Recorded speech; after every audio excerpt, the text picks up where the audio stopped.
Might the solution to world hunger be found in a sack of food? Certainly not. Not in 1,000 or even 1,000,000 sacks. In order to combat food insecurity, providing farmers with better training is definitely a more effective solution, especially in the long term. The farmers of Dianou are only too aware of this. Poor soil and insufficient rain mean that every seed and every ounce of fertilizer must be used carefully. They must make the most of the little they have.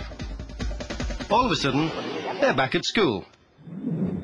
A local non-governmental organization is offering farmers in the region training in management and agronomy.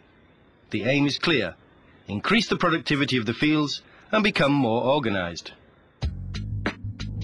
Theory is followed by practical exercises, and it works.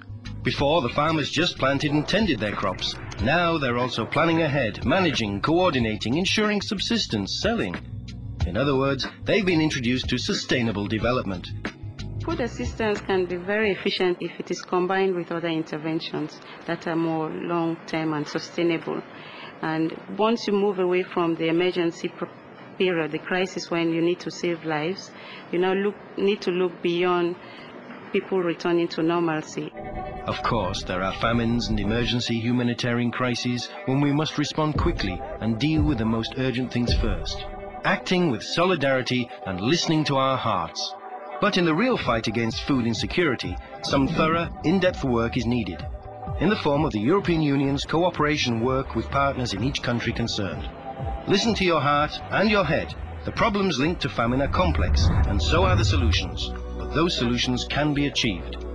Teaching mothers how to prepare a balanced, nutritious meal for their babies, supporting large-scale irrigation projects, fighting malaria, providing access to drinking water. There are some effective answers that get right to the root of the problem: poverty in all its forms. The food is there, but for too many people it is out of reach, and they have insufficient money, insufficient choice, and end up underfed and undernourished. Scraping by is not really living. At a time when everything seems possible, the fact that elsewhere in the world many people are still exposed to food insecurity is inconceivable. Eradicating hunger is part of the first Millennium Development Goal. If we sit back and do nothing, we will be condemning part of the world, tying it up in a sack for good.